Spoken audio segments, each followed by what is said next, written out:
Hey everyone, Alex Davis here. Gonna give you a tour of my Ranger Z520R, my 2023. Most people do this in the beginning of the year before the boat's ever wrapped. I wanted to actually wait till the end of the year because you learn so much about a boat, on things you like, didn't like about it, you change things, and I did a lot of that this year. So I kind of wanted to give you a boat rundown at the end of the year, so that way for anyone out there that has it, maybe you can kind of learn from my mistakes or learn from what I've learned about it, and that help you your overall experience. We're gonna start at the front. I got a Mini Kota Ultrex on here, Humminbird 360 Mega Live, Helix 12, Helix 15. Also have a hydro wave. I kind of keep it hidden. I don't need to look at it. I keep it on delayed schooling all the time. To me, that's the best setting. So I got the hydro wave on top of the trolling motor. I got Mega Live on the side, and then 360. The reason I did this, I started out the year, I had Mega Live up on the actual shaft of the trolling motor where it's supposed to be. The problem with that was I had to keep my 360 higher.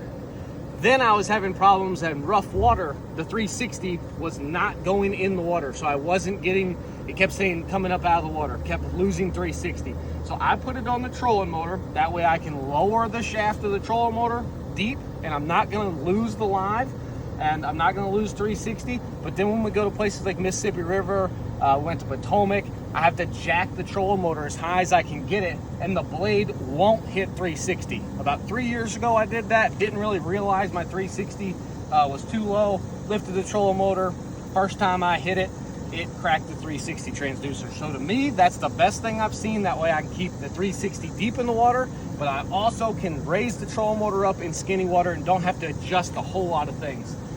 I use Helix 15 for straight 360, and then I'll use my Helix 12 for mapping and true sonar.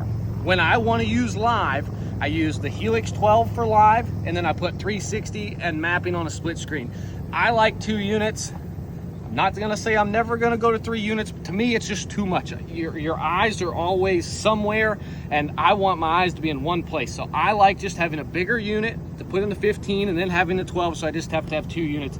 It works really good for me. If I'm not gonna use live, I'm not a huge live guy.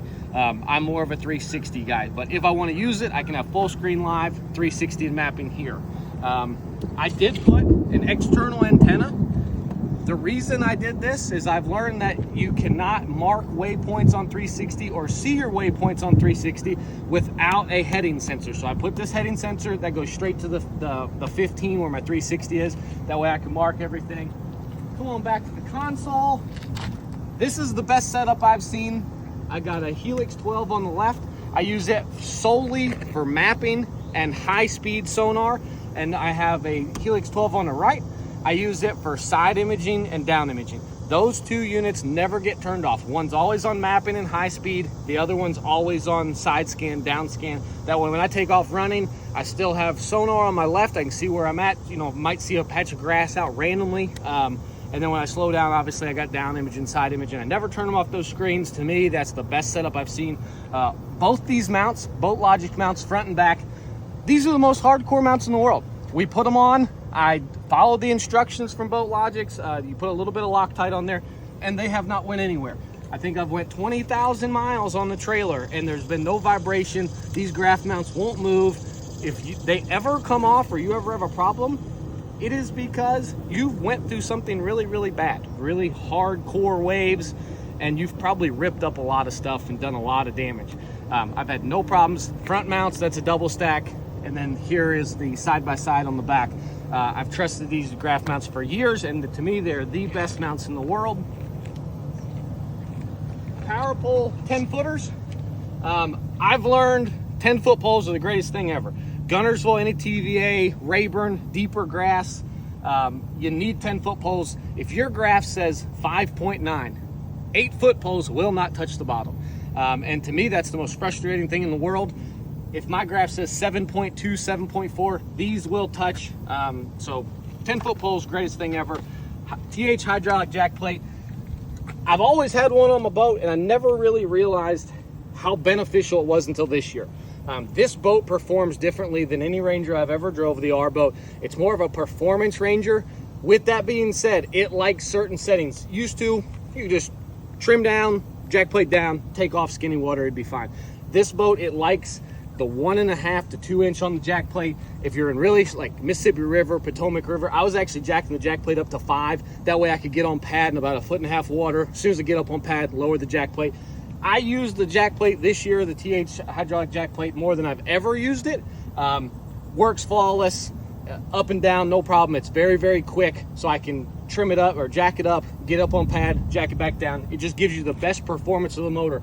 By adjusting the jack plate, you can get about 3 mile-an-hour difference out of this Ranger, just by your height of your jack plate. So that right there is huge to me, and I like it because it's very, very fast.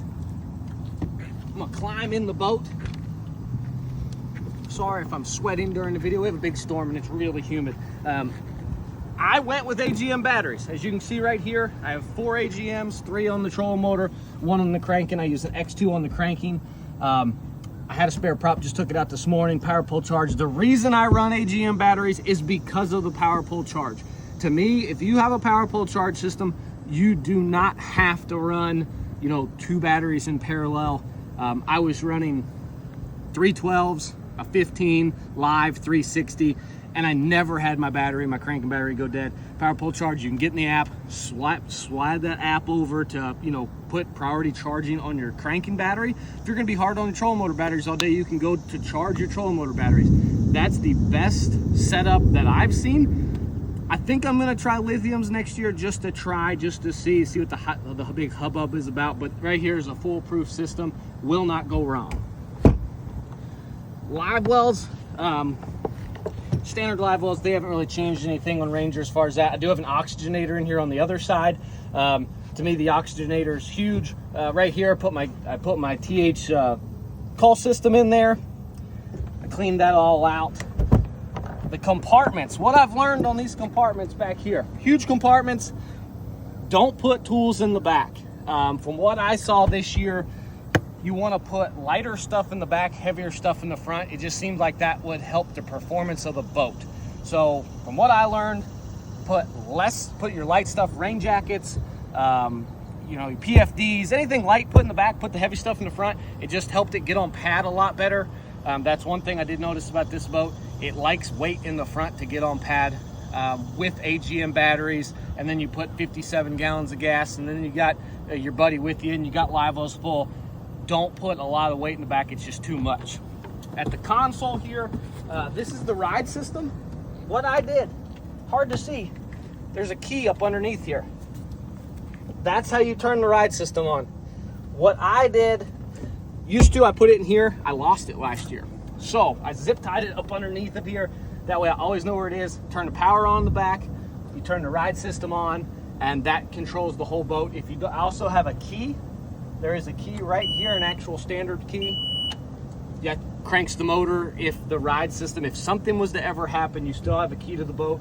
And you also have your lights. You have 3 switches over here, live well, bilge, and lights. So everything as far as Coast Guard is gonna work. I'll show you, give you a quick little update here. So right here, you got your bilge, your live wells, and your lights. There's an actual standard key. And then I put what turns the ride system in the boat on, zip tied it up under here so I didn't lose it. While I'm here, everything is linked together with the Humminbird box. I put it last year. Last year I put the box actually up underneath the front graphs. Worst idea ever. When I had to switch an Ethernet cord out, you had to take the whole front dash apart. That was a real pain. This year, Derek at Whitfield Electric, he actually suggested we put it up underneath there. So he's the one that rigged all the electronics on the boat. So that's what we did. He's a genius. But we put the box right there.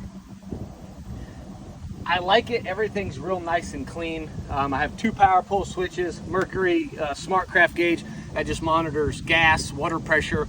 To me, that's very, very important. Cool things about the boat, it's got a cooler. We'll show you how deep it is.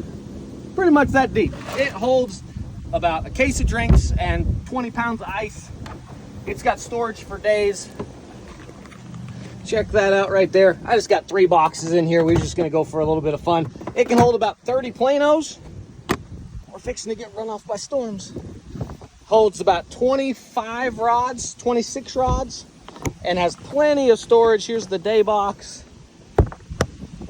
And then we got another box. I keep my life jackets on my rain suit up there, just for a little day trip. But that's the Z520R this year. To me, it was the best boat I've ever had. Like I said, for performance, mess with the jack plate, keep your weight differentiated in the boat. It seems like this boat wants the weight more forward than backwards. That's just, I hope that helps you out. I was getting about 67 on speed, 68.9 with me by myself.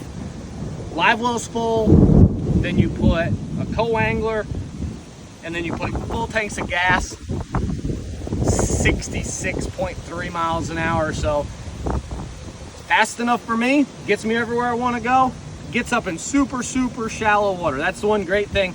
This boat gets up in that deep water. That's where the jack plate comes in. So get you a TH jack plate, get you some 10-foot poles, check out the Ranger Z520R and all the little features it's got. Really dive into that ride system. One good thing about the ride system, this is one thing I figured out, has live well temperature, an actual sensor in there. So it shows me what my live well temperature was. This summer when it got hot, the water would be 84. I'd keep my live well at about 76, 77, but I could monitor the live well temperature all day long. So that's huge, that was key. Hope you like it. Hope this helps you maybe setting your boat up from your electronics, your mounts, maybe how you distribute your weight, any little secrets about putting your key. But yeah, greatest boat I've owned from Ranger yet. I actually just ordered my other one yesterday. Can't wait to get it, and next year maybe I'll do two. Maybe I'll do a tour in the beginning of the year, tour at the end of the year, kind of see what I've done. But that's what I figured out this year. Watch your weight, how you put that. Keep your key switches up underneath their zip tied, or you'll lose it like I did last year. And just with, if you're a Humminbird guy, hope that mounting, those little tips and tricks help out. So 2023, looking at 2024 already.